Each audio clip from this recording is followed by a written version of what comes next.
Hello again and welcome back to my channel. Today I thought I would talk to you about my coloring journey and what is the great deal or the big deal about adult coloring. How is it different from the coloring we used to do when we were kids? So adult coloring came around, I think it was 2013. Johanna Basford's Secret Garden was one of the first adult coloring books that was released. I'm not 100% sure exactly what spurred the releasing of adult coloring, except for an interest. People suddenly picked up coloring again and were reminded that they enjoyed coloring and the fun they had when they were kids.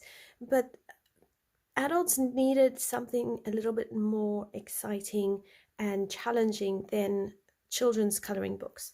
So Johanna Basford and the other colorists or people who released coloring books of the time, I think Millie Marotta was one of the first ones as well. So they released adult coloring books and the adult coloring world started. For me, I have a background in teaching myself sketching when I was a kid. So I was very familiar with shading and drawing with graphite pencils, HBs, 2Bs, Hs, all that sort of stuff. 2013, my wonderful parents gifted me colored pencils and I went and got this book. And it was weird to go color in color. I remember looking at the white pencils in my coloring sets as a kid and thinking, why would you put a white pencil? I mean, if you want to color white, just leave the page blank. And I didn't know what I know now. And the white pencil is a blender and it highlights and all of those things. So I just, as a kid, I didn't get it. When I got my first colored pencils, and they were the Derwent Artists, I still didn't understand the white pencil. So in this book, I'm going to show you how I started, and I'm hoping that you'll see as I show you all my colored works, you'll see how I've grown and also what to expect. And I'm hoping to encourage you if you are a new person at adult coloring. I've decided Johanna Basford's Secret Garden is a sentimental book because of it's got my kids' scribbles in them, and my kids were toddlers when I got this book. And also my coloring is not really great, so it's not a showcase piece. And as I go through it, I'll share more about my journey with you. So this is my 8-year-old. He colored this in, and I think my 6-year-old colored it in with me. So you can see right here, it's the typical way of coloring for kids of their age. A little bit out the lines, basic color, no depth, not really adding highlights or dark places, but just enjoying the coloring and experimenting. So that's kind of how we all start when we're kids, and we kind of go from there. This is one of my complete works in Johanna Basford. This was done with Derwent Artists. I don't recommend that pencil set in Johanna Basford's book. It does not work well unless you want to build up with multiple layers. I find the Derwent Artists very hard, a hard pencil. And on this paper, I just, compared to Castle Arts, Artises, and Prismas, they don't really do justice, I think, to the paper. But here you can see I'm using lighter colors and darker colors. I'm following the little spots for depth and where the dark would fall. So I've got the basic idea, and that's what I started. I'm not doing any layering really here at all. I'm playing with different colors and just getting a feel for the pencils. So if you're new to adult coloring, one of my first tips would be just start with what you know and get comfortable with the colors, get comfortable with your pencils and the paper and the concept, and then you can always branch off. So this one, for some reason, we decided we'd leave it white. This is another one. I think here I might have done a couple of layers, but again, not much. So it's really just one layer, different colors, and I'm just combining them. Here is the different depth, you know, so I understood this needed to be dark, but my concept of shadows and highlights with colored pencils is really minimal.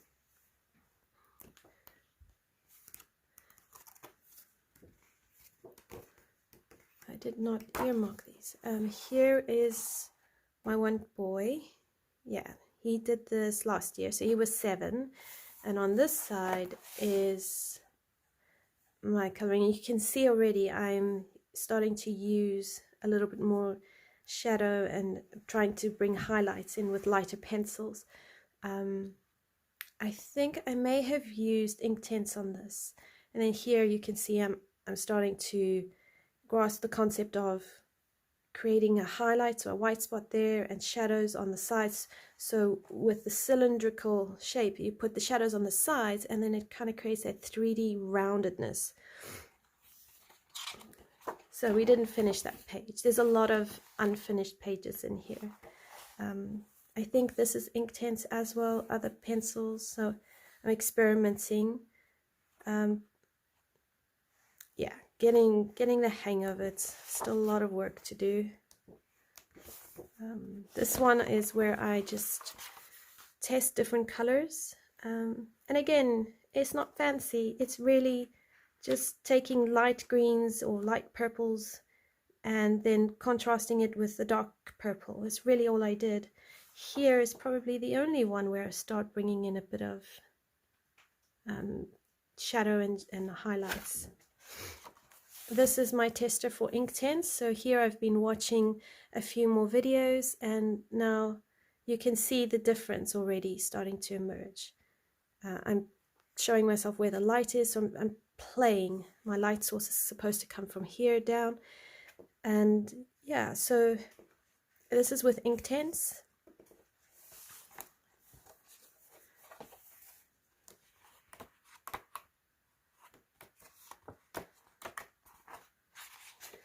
I showed you that one.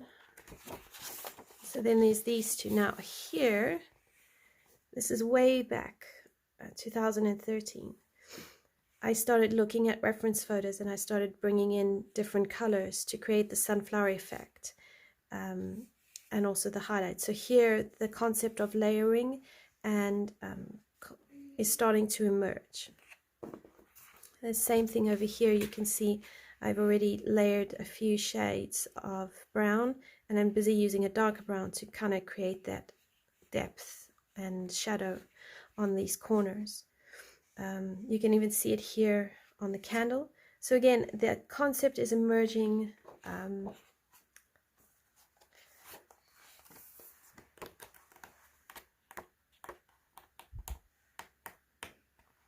There's another one, also not completed, but again, you can see how I was coloring. So if you find yourself coloring like this, be encouraged. It's a start, and at least you're putting color on paper.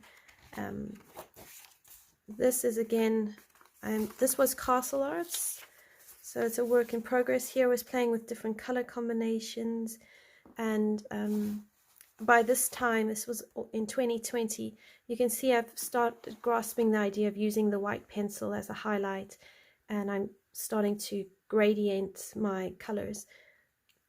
And this was from watching loads of videos. So I just watched videos and just played. And I was trying to balance my my colors, so whichever colors I had on this page, I needed to bring onto that page.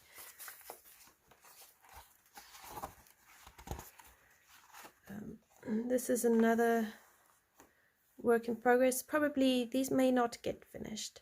I also did this with my boy, so this he was doing, I think, this side, and we worked together on the tree, and here I'm trying to do the blackberries. So it's emerging, all these things of coloring, like these fancy colorists and doing amazing works in progress of coloring. Also 2013, again, very basic, but it worked great because I was getting familiar with the concept of using colored pencils again and getting used to them, and it really did help. I then stopped adult coloring in 2013, and I started doing my own sketches and coloring those in. I don't have those available to show you because they're way back in South Africa and I'm based in England. But when I eventually ship them over, I'll show you my drawings. And so this really helped me with that, and I was able to create beautiful drawings. And then I stopped and only picked up adult coloring again in 2020. And I colored in the peacock with the castle arts. I watched a few videos, and you can see the difference.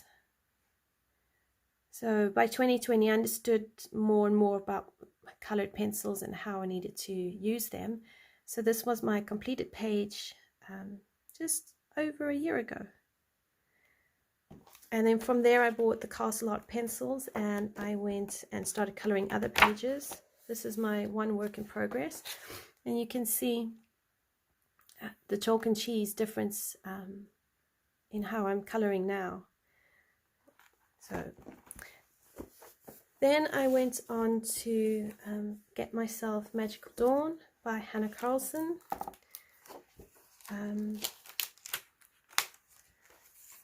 I just recently did this page with my awesome mom.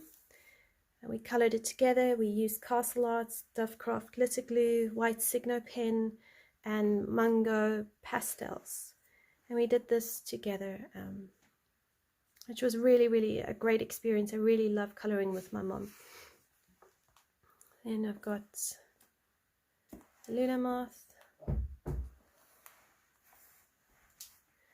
So this will show you yeah, just how I've grown as a colorist. They're in no particular order, really. This is my tester page. I did this one for my boy.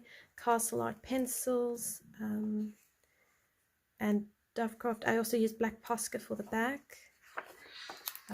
This one here is only Castle Arts, and this is Prismacolors and Neocolor 2s for the background with Dovecraft glitter glue and 3D effects.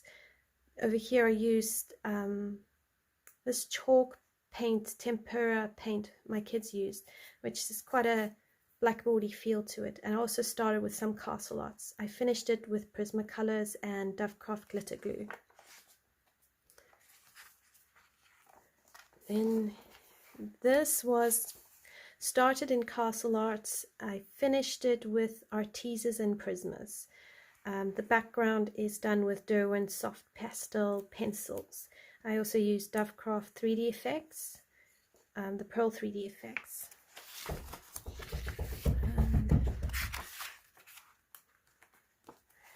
This one I followed Zucchini Kitty's page. I just changed the background and the color of the bugs, but I followed her tutorial quite closely.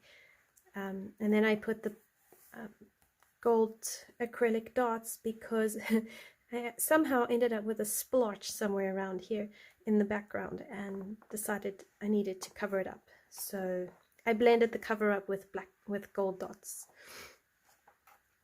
And over here, this is all Castle Arts, Dovecraft glitter glue, Uniball white Signo pen, and yeah, it's really just a really great hobby. I do rely on Pinterest quite a bit, so I use Neocolor 2s for the background, white acrylic paint, Posca pen, white Uniball Signo pen, Prismacolors to color everything in,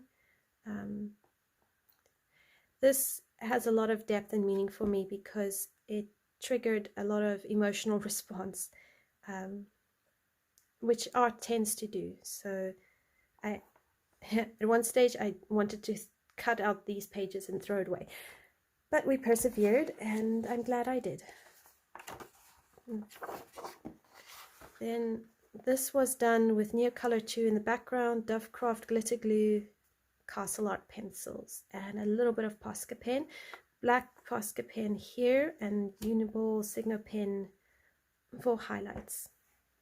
My 6-year-old asked me to do this for him. He chose all the colors and I had to balance them.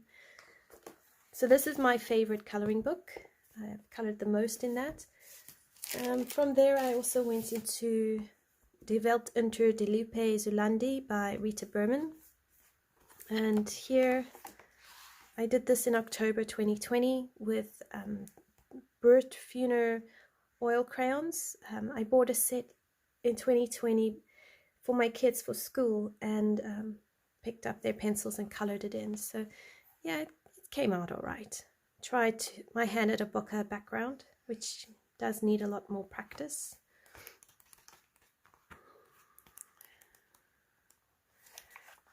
I then went and tested Arteza pencils on this. I've got a small set of 48 Arteza pencils, so I've used that on here, and I'm busy working on this one with Artezas.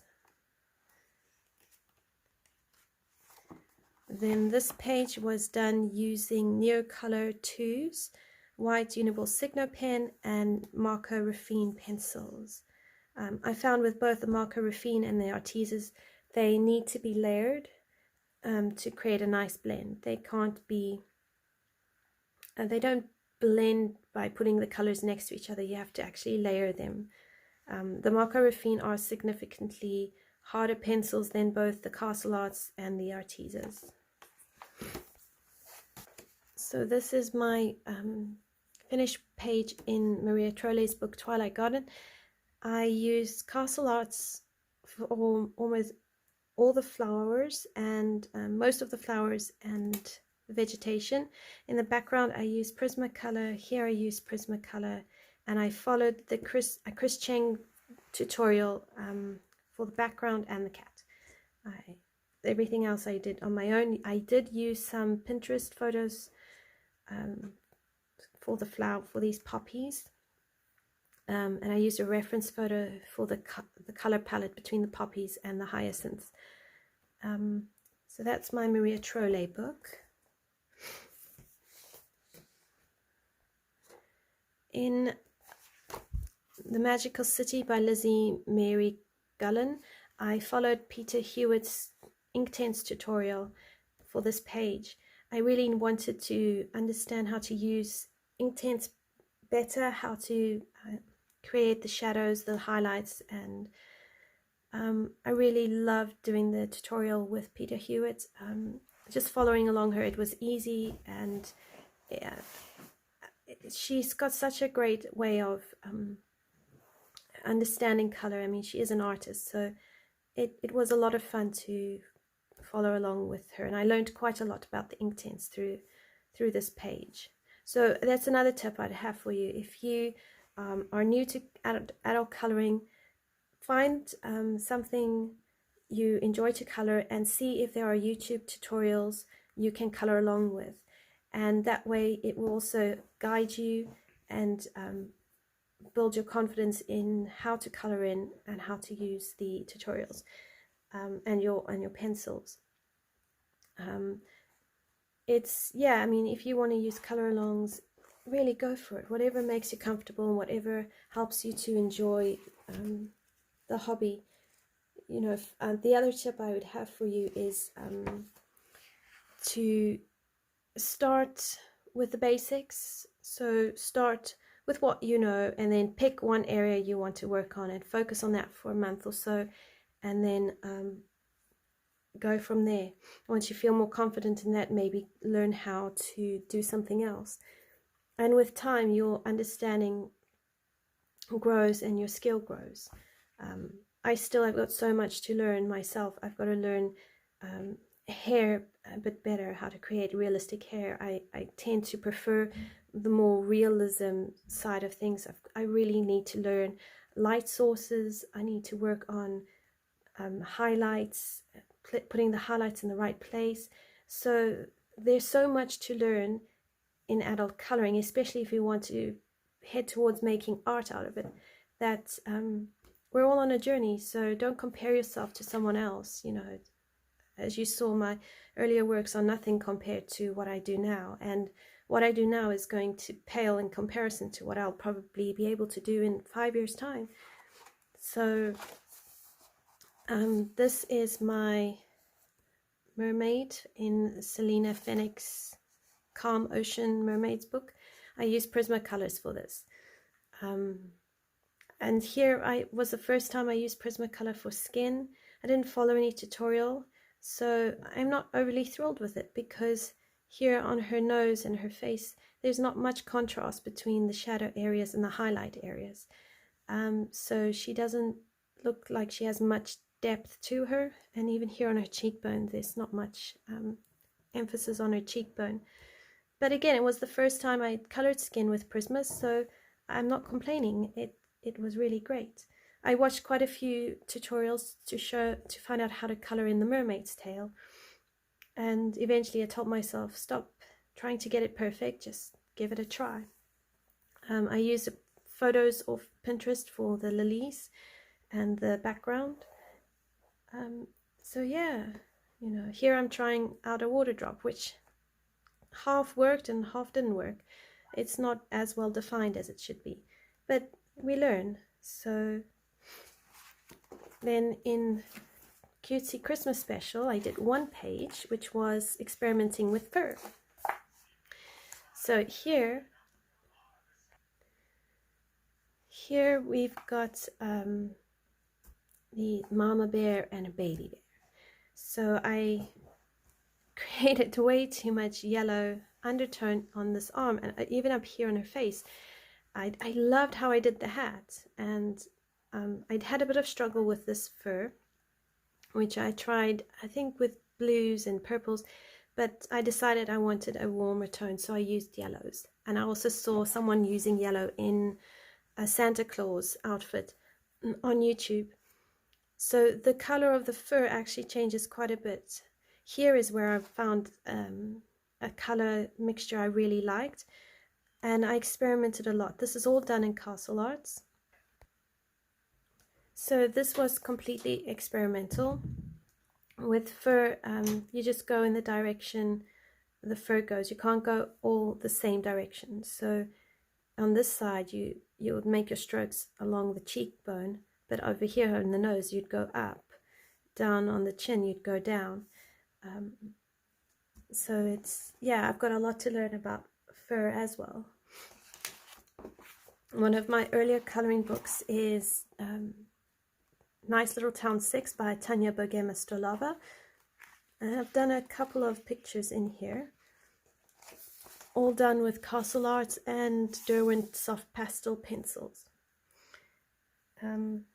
I struggled with the paper in this book. I found I couldn't layer it as much as I would like, so while not a bad picture, the paper was a struggle for me. I couldn't layer as much and get the color to pop out as much as I liked. But overall, it's not too bad. I did this one the 9th of July last year. So already getting, you can see I've improved and still working on it. And then this is also done with Castle Art pencils. I didn't do a background. I didn't want to detract from the page. Also, I'm terrible at backgrounds. So this was done 30th of July. And that's in here. And that's my complete completed works in all my coloring books in the last year. I have loads of works in progress, probably over 20, because I believe in coloring what I feel inspired to color in. So I hope that my journey and what I've learned has helped you. I hope that it's been able to be inspiring and encourage you to just go with where you're at and enjoy the hobby and experiment, be yourself, allow yourself to come out onto your coloring and let it be an expression of who you are. For me personally, adult coloring is the only area of my life where I have not fallen prey to much comparison, and I find that very refreshing. And I'm excited to see how you and I both grow as we continue in our coloring journeys. So be encouraged, and hope to see you next time. Bye for now.